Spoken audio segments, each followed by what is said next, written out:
Good morning, everyone. Welcome to this webinar associated to the Insight number 8 of Procure4Health. Today, we are going to talk with our partners from Healthcare Without Harm, from a practical guide to advancing sustainable procurement of innovation. Welcome, everyone. Before starting and giving the floor to the participants today, I would like to have to provide some housekeeping rules to maintain the session in the best possible shape. So if you have any questions during the session, you can use the Q&A box. You can find this Q&A box at the bottom of your page. Don't hesitate to leave there your questions at any time, and we will get back to that questions by the end of the session during the Q&A session. Your microphone, as you can see, is muted. During the presentation, it will be open in case you have any questions, and we can give you the floor during the Q&A session. But to maintain the presentation in a good shape, we prefer to avoid all these background noises, so that's why everyone's microphone is muted. Don't hesitate to share your thoughts. You can raise your hand during the Q&A session. We can give you the floor as said. And this webinar is going to be recorded. The recording will be available a couple of days after today. It will be uploaded in the platform, also in our webpage and in our channels in 3 days right after this session. Also, we are on the social media, so we can find us on X, the former Twitter, and LinkedIn. Do not hesitate to tag us using our social profiles and follow the conversation right after this insight.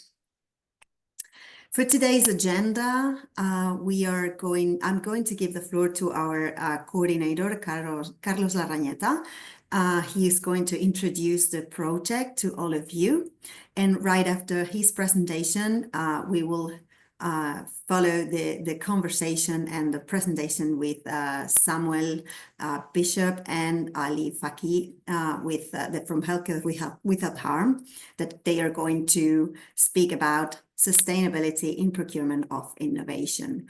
After that, we will have our Q&A session and then the closer of the webinar. So we hope you enjoy a lot. And Carlos, the floor is yours. Thank you, Lola. Good morning. I'm going to start sharing my slides. Few slides to quickly set the scene. Well, first. Okay, I think that was informal, but perfect.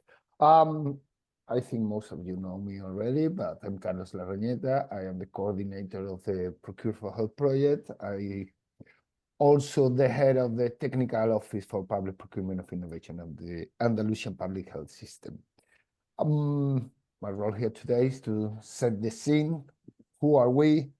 What are we doing? Why are we doing it, basically?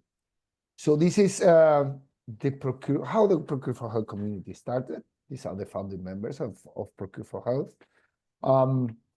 It is a project focused or led or coordinated by procurers of the healthcare sector, and we also some big consortium of procurers of the healthcare sectors. 19 of us launched the project, and we also have the support of some of the most relevant supporting organizations in Europe. Most relevant, meaning most experienced in the topic. And this is who we are nowadays. There are over 100 procurers from all over Europe in our community. We also have large number of supporting organizations and even potential suppliers of the solutions we're seeking. We'll talk in a little bit.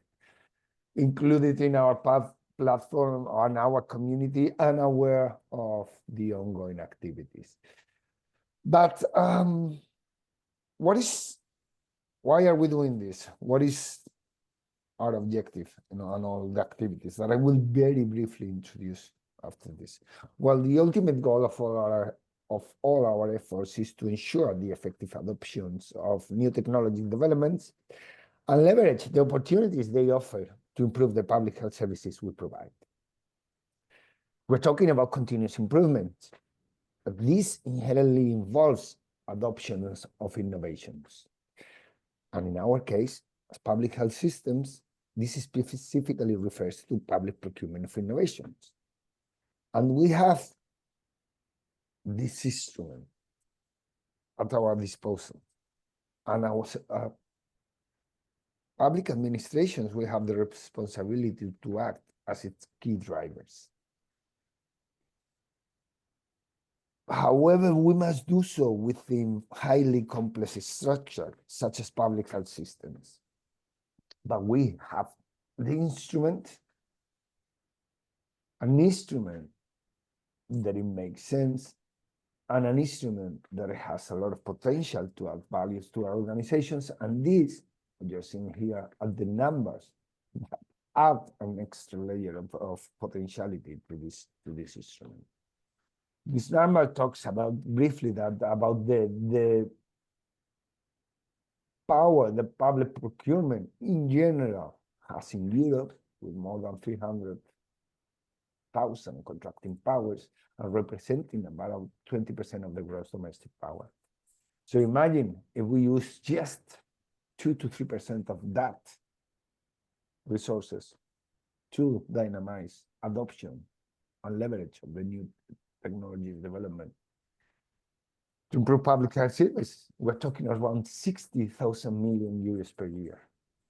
So again, we have the instruments, we have the mandate, and we have the potential, and potentially we have the resources to engage in this.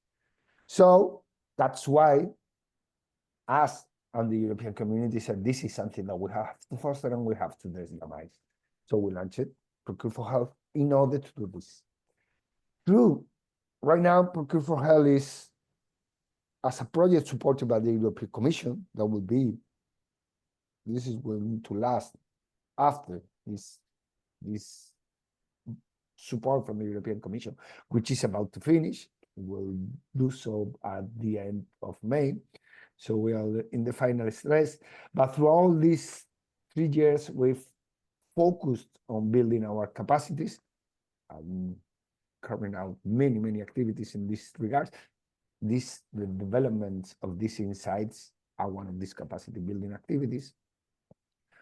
We have engaged in many conversations, discussion, and activities in our working groups. These are the topics that we have. We did decide that are key for us. You can see that sustainability procurement of innovation is one of them. But after all these activities, and since that we've been carrying out, we're now in the part in which we have gathered all this learning and all this knowledge and all this capacity that we have built in our final outcome, which is our action plan.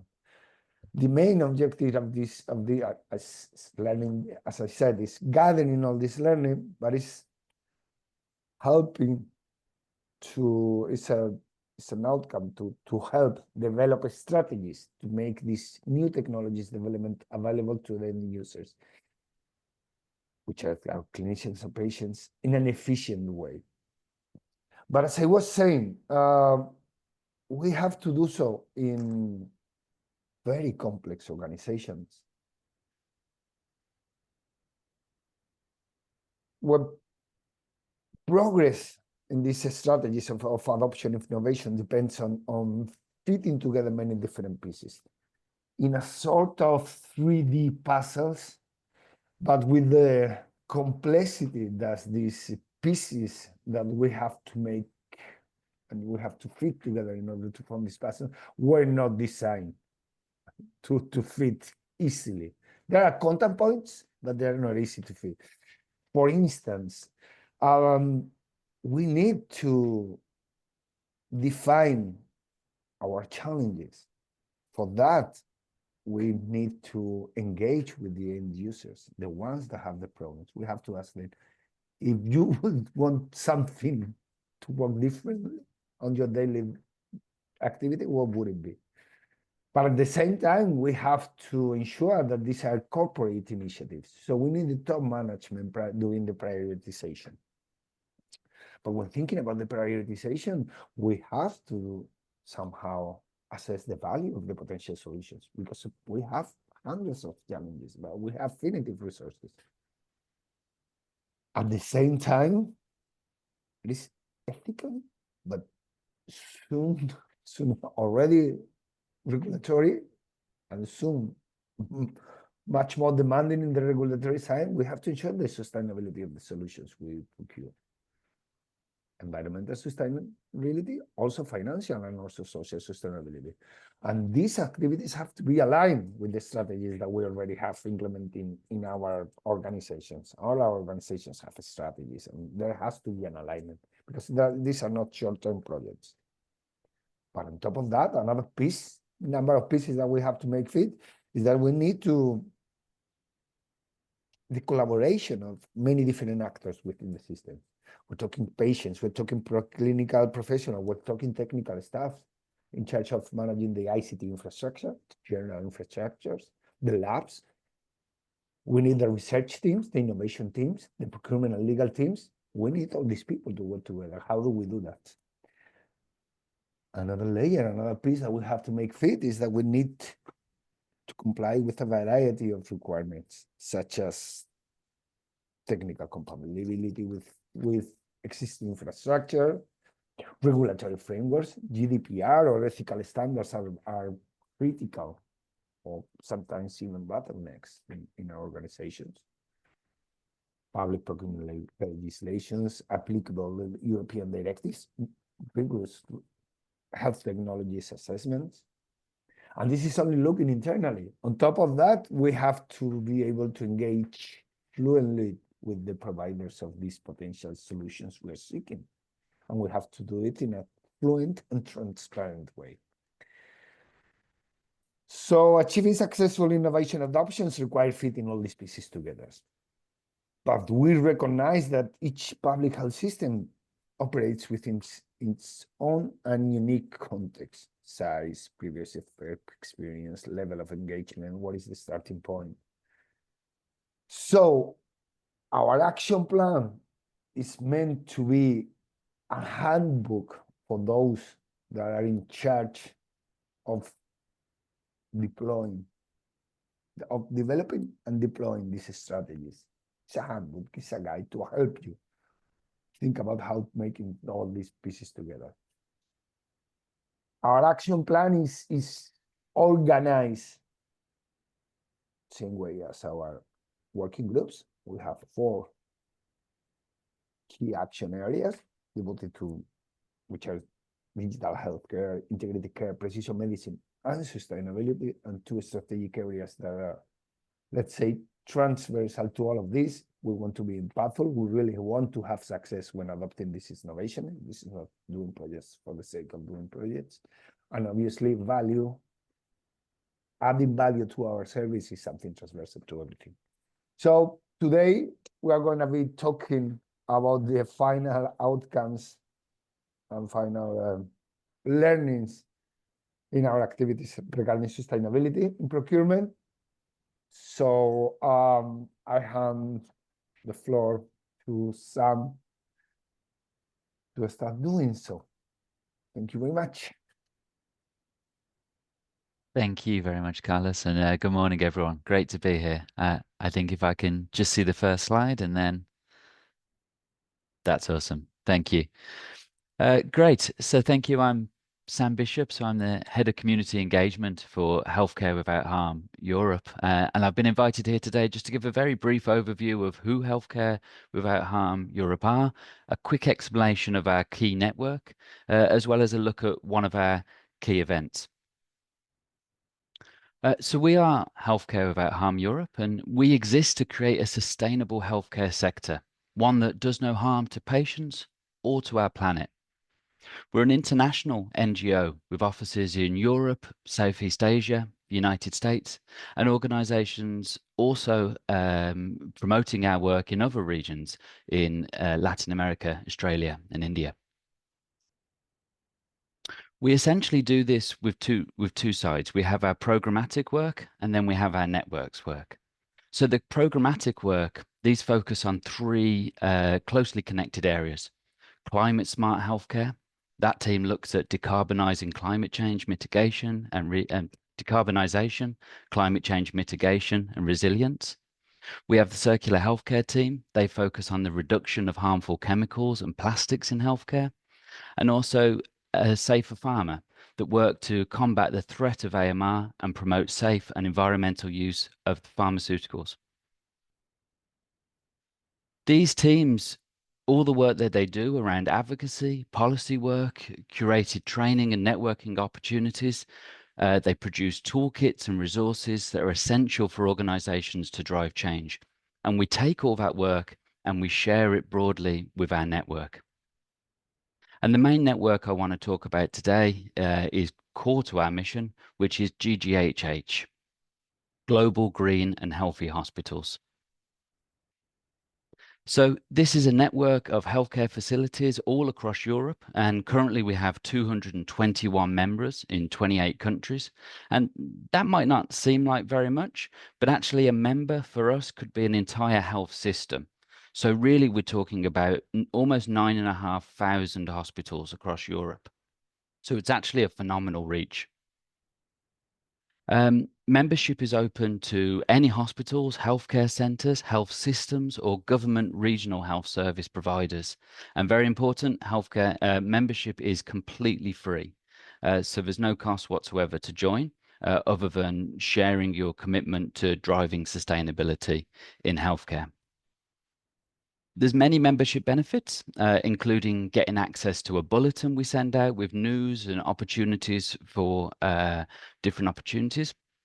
You can also join our quarterly members meetings where we do various training opportunities, refresher courses, and great networking cases.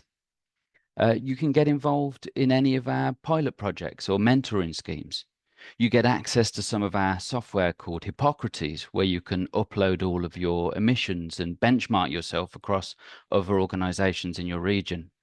As well, probably most importantly, is getting access to a range of resources. I've shared just three of our most important ones here, I guess. So the first, an introduction to carbon management, really an essential tool for anyone looking to think about their strategies for driving decarbonization in their organization. Also here, measuring and reducing plastics, a really great resource with many suggestions and ideas there for products to buy and purchase.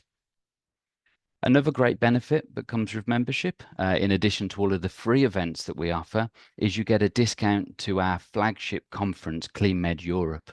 And I just want to quickly touch on what CleanMed Europe is and how participation here can really help drive change and build essential connections with others working in this area. So CleanMed Europe, it's been going for about 8 years now. It's an online conference, and this year it's taking place between the 10th and 13th of June. And the theme of this year is redefining healthcare.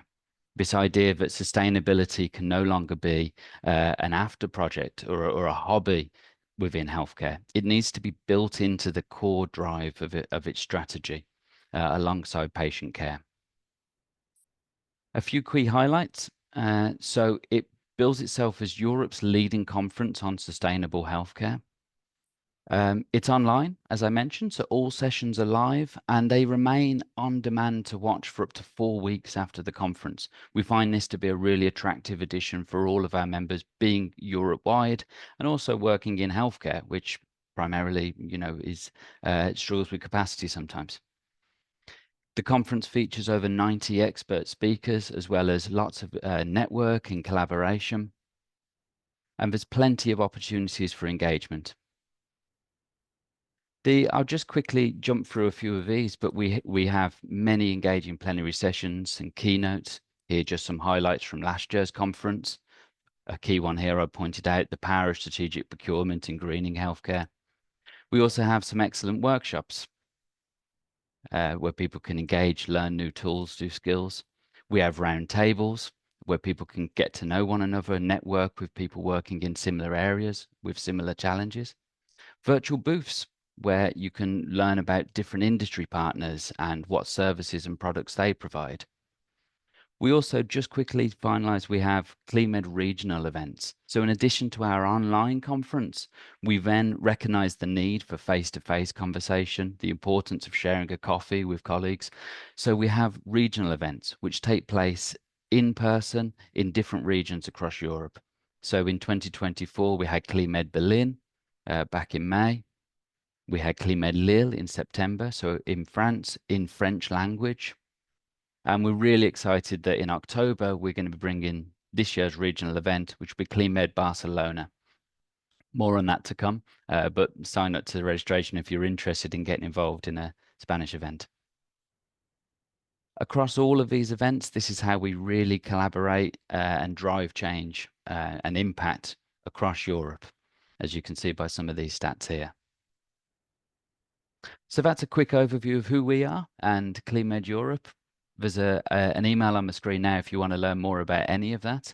But thank you very much. And all remains now from me is to hand to my colleague, Ali Fakir, to pick up from here. Thank you, Sam. Thank you, Carlos, and thank you, Lola, for setting up the stage. And as Sam has spoke about healthcare without harm, we were very happy to take part also to do this insight, which is the practical guide on advancing sustainable procurement of innovation. So before I jump into the practical guide, I want to address two contextualization points. The first one is the current regulations that must know for 2025, because we do want to integrate sustainability into our procurement practices. On one end, we want to be highly ambitious and really achieve what is very sustainable, but also on other hand, we really want to meet what are the obligations we need to have in order to within the EU regulations. So to touch upon this very fast, we have two main directives that are quite important. Is the first, the CSDDD, which is the Corporate Sustainability Due Diligence Directive, and I would say this is, in short, it is a proposed EU law that requires companies to identify, to mitigate, to prevent, and report on the human rights and environmental impacts of their operations across their entire value chain. It integrates sustainability into the EU public procurement process, and I want to add, for public procurers, under the Article 24 of this directive, it says that the public sector contracting authorities are required to recognize compliance with the CSDDD. The other directive is the CSRD, which is the Corporate Sustainability Reporting Directive. And the CSRD, it replaces the previous non-financial non-financial reporting directive from 2014, and it requires companies to operating within the EU to report on the range of environmental, social, and governance issues, the ESG issues, including disclosing of the financial and environmental impacts of their operations. So to make it just a short, what is it? The CSDDD would focus on actions, while the CSRD will focus on reporting. The other one has been introduced this year, 2025, which is the EU's omnibus proposal, which is a simplification for these directives, and to make, including the EU taxonomy, which will make the framework to work around those directives easier. So just this as to know, as one contextualization point. And the second one I want to move to is what do we mean by sustainability? And I want to fight some myths associated with sustainability.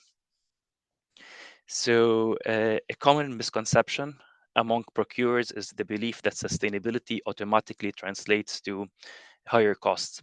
Many hear the word sustainable and immediately assume that it will strain budgets and it will complicate the process. I don't want to start off wrong, but this can be true. Sustainability would come with a higher upfront price tag, but this perspective overlooks the bigger picture. And what we're aiming for is a long-term solutions that deliver value. So as it might bring up higher upfront costs, but we still want to look the bigger picture. And this is why we want to address this and address sustainability into our practices. So sustainability isn't just about environmental benefits, it's about creating holistic value, environmental benefits and social benefits. When we invest in sustainable procurement, we're not only reducing negative impacts on the environment, but also we're addressing economic factors that contribute to the long-term resilience of our procurement practices. Some few examples on this is, for example, cost savings over time. If we have some energy efficient equipment or durable materials that may have higher initial cost, but they often lead to significant savings in energy consumptions, in maintenance, and in replacement over their life cycle. The single-use plastics dominate the healthcare settings and contribute significantly to landfill waste and pollutions. Many medical devices are discarded after single use, even if they could be safely cleaned and reused. And if we do shorter supply chains, then we're saving on cost and also helping lowering our emissions.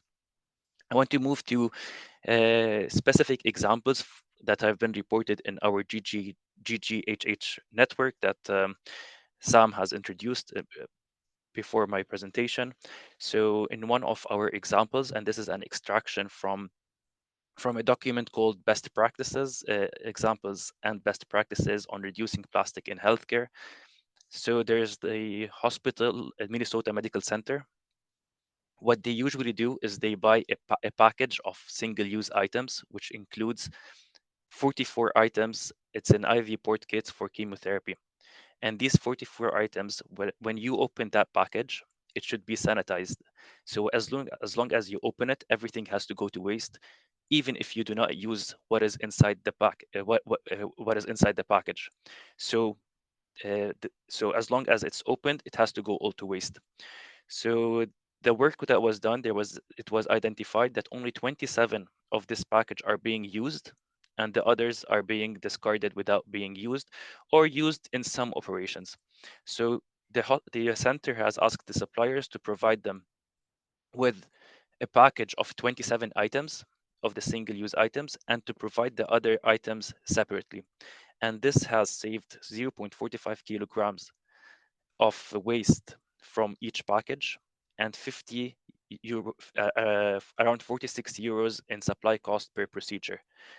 And they expanded this on many different other items or single-use operating room packages. And this has really supported in around 3,500 kilograms of waste. And we're speaking of 100,000 euros in a year saving on costs. So this is to say that sustainability would come also with cost and environmental benefits at the same time. Another example is also, yeah. So there is the Newcastle under the NHS Foundation Trust. They have plastics. They have inpatient catering. They previously have been using disposable plastic bowls and plates and cutlery, and they have replaced this with reusable ones made of ceramic and stainless steel.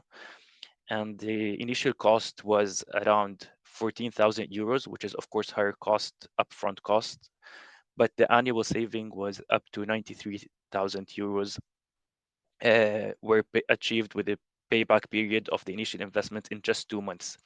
So the investment was already recovered within 2 months, and also the patients have reported that they were more happy using these reusable items that are quite they're used to using at home. So it had benefits on the environment, on the social, and also on the social part, including the patients, and also had come back with an economic return. This being said, what we're really focusing on is shifting the mindset from short-term thinking to long-term impact. So instead of asking how much does this cost today, what we should be asking is what is the total value this purchase brings to our organization, society, and the planet over time. Ultimately, sustainable procurement is an investment in the future, a way to ensure that goods and services we procure today don't compromise the ability of the future generation to meet their needs. So you want to, now hospitals or contracting authorities want to have more strategic procurement and include sustainability within their strategic procurement as part of their strategy. And here's what it could look like in practice. So you want to prioritize sustainable products and services. You want to opt for long-term value-driven contracts. You want to leverage innovation to drive sustainability. You want to partner with suppliers who share sustainability values. All of these are very important, but in this insight, we're specifically focusing on the third one, which is leveraging innovation to drive sustainability. Because what we're looking here is the procurement of innovation.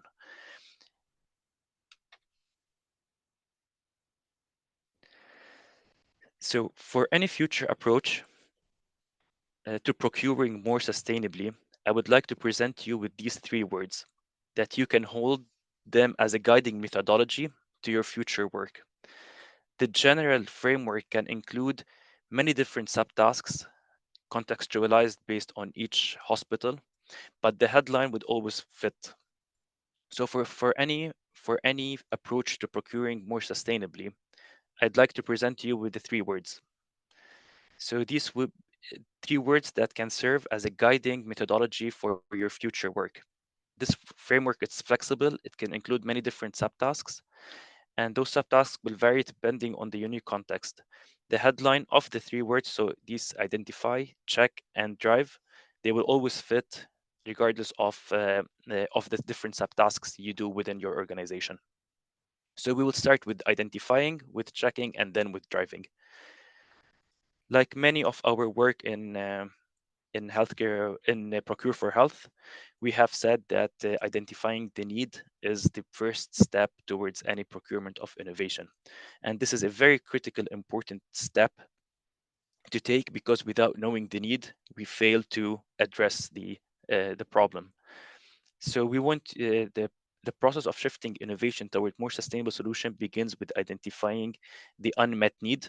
But what we're looking at here is taking into consideration the sustainability issues related to the problem.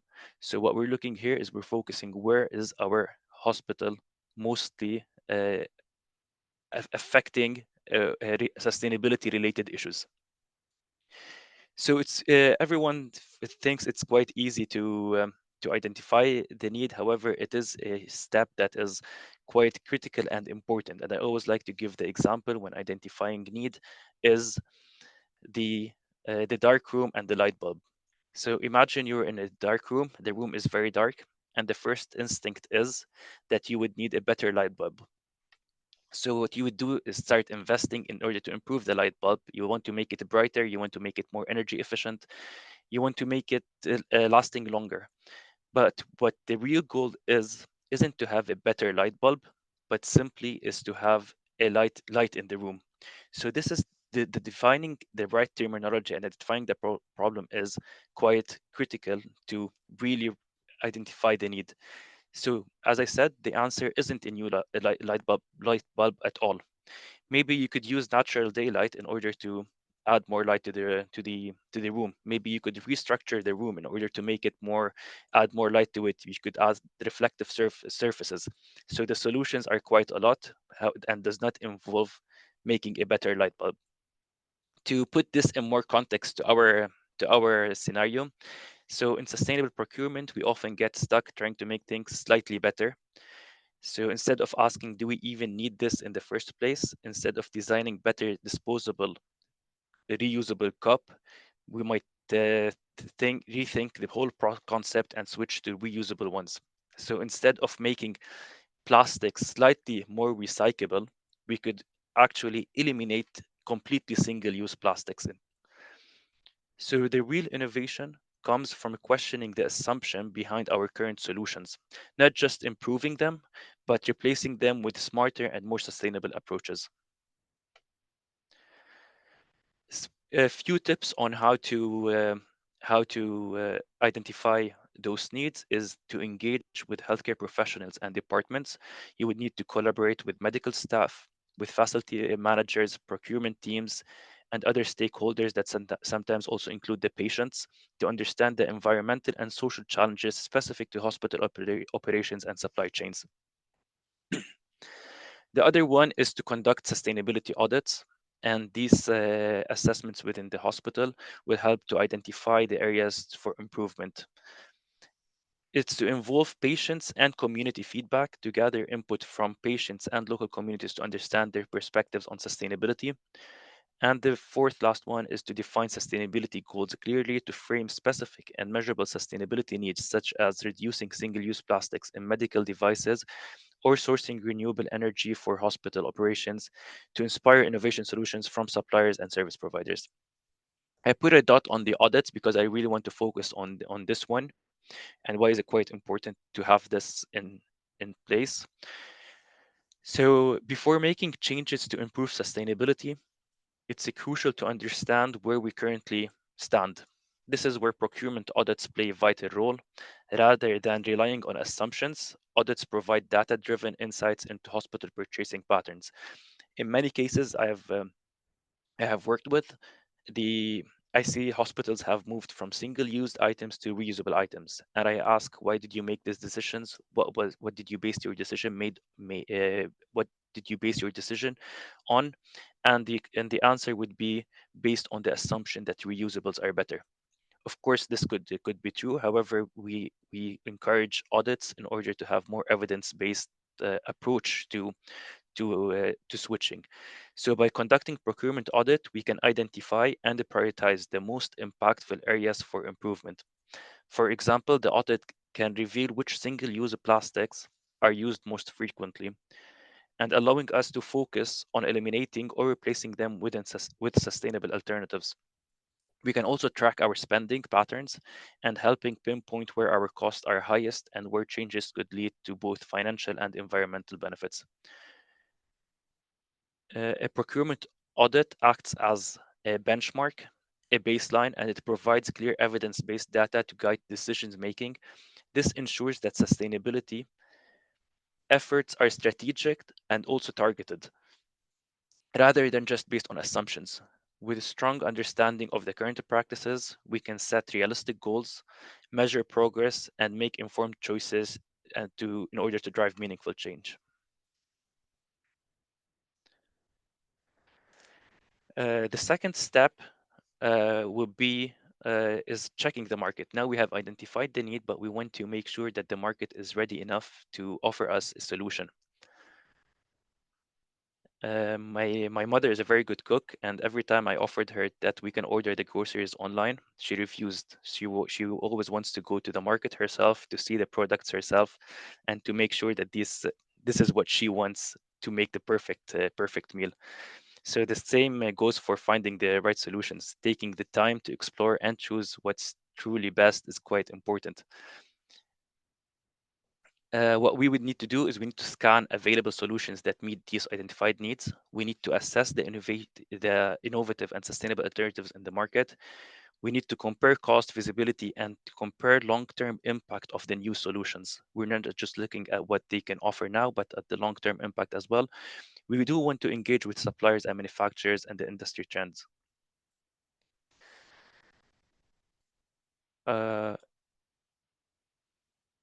the market would be offering the solution under three main umbrellas. The first one, it would be that the market is not ready. We cannot find a reusable item or the material to create this need, and the technology is way far behind.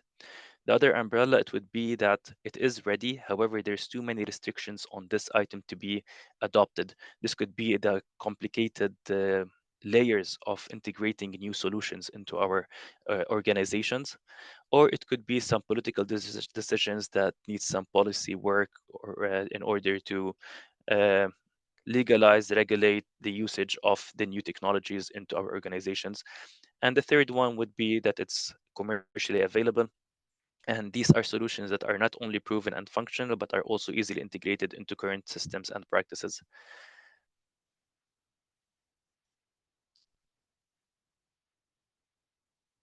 In order to succeed in the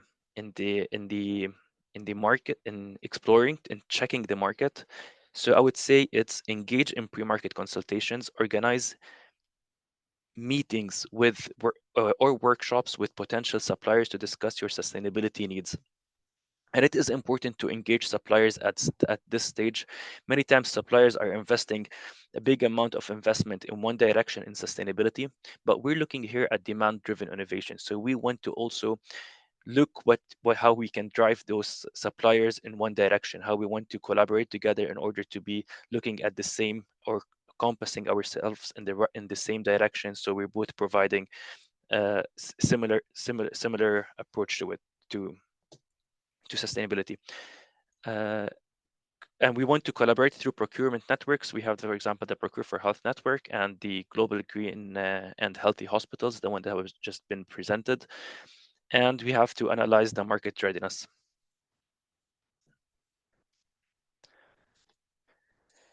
Okay, this is the last step within the 3 steps approach. What we want to do next is we want to drive the market. So in the previous one, when I said check the market, I said the market would be available in 3 categories.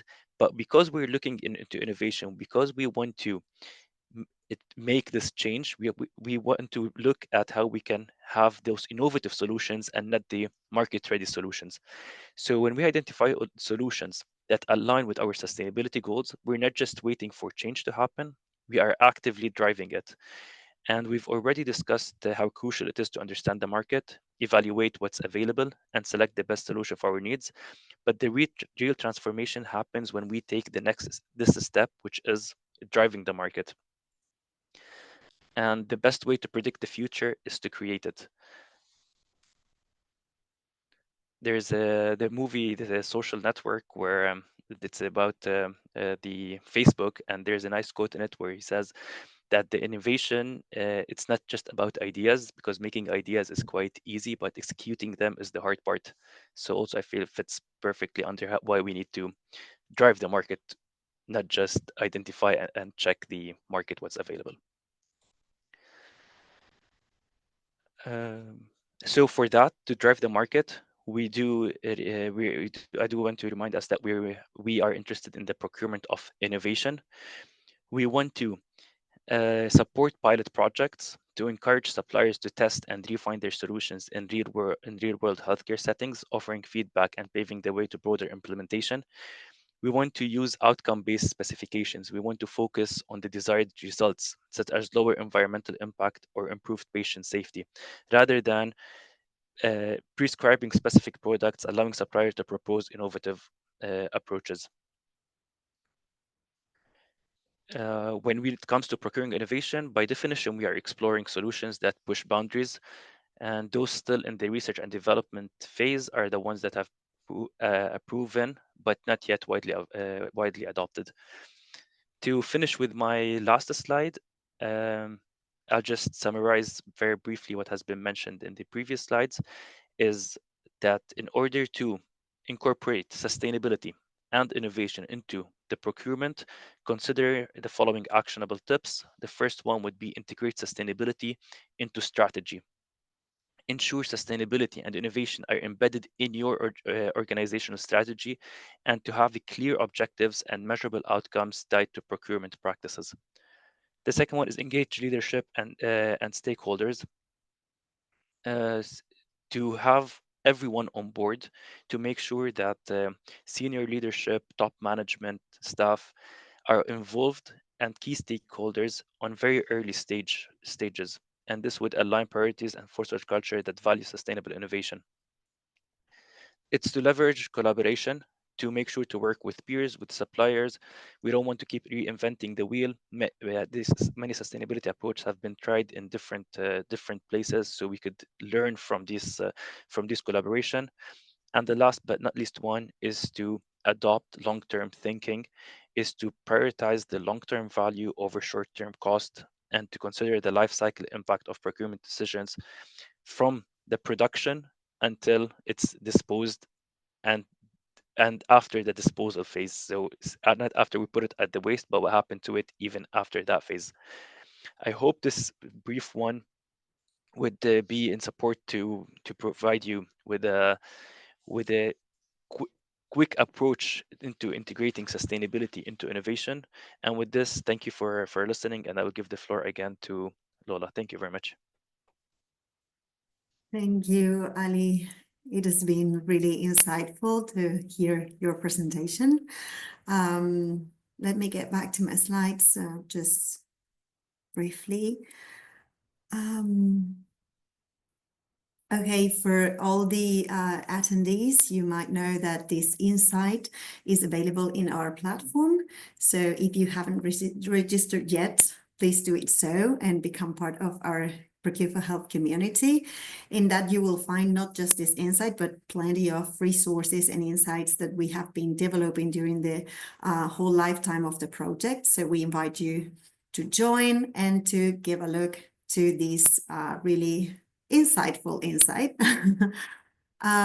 We don't have any questions at the moment. It's time for the Q&A session. So if any of the attendees wants to raise his hand, her hand, and to jump in, you can do it so, or you can use the Q&A box.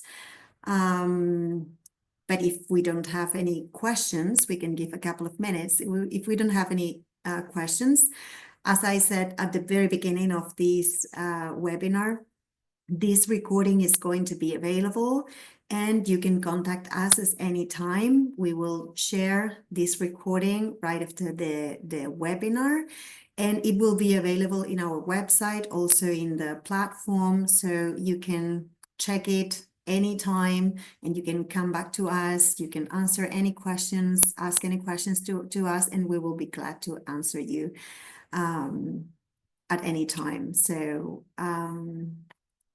I cannot see the Q&A box, Anais, so if you can help me with this, please. Right now, there are no questions. There are no questions. Okay, it has been brief and to the point, so maybe we can think about closing up if there is no questions at here. I don't know, Carlos, if you want to give some final words to our closing remarks. Yes, thank you. Well, just some final thoughts. We as those that work in the area of improving public services, this is something that we have to do. This is mandatory. We need to do to work to have better public services, and I think there is nothing more relevant to the citizens than health. So this is something that we have to do. No one says this is going to be easy, but what we're doing is developing the instrument to help us achieve that ambitious goal. Procurement of innovation is an instrument that has a lot of potential to help us in that area.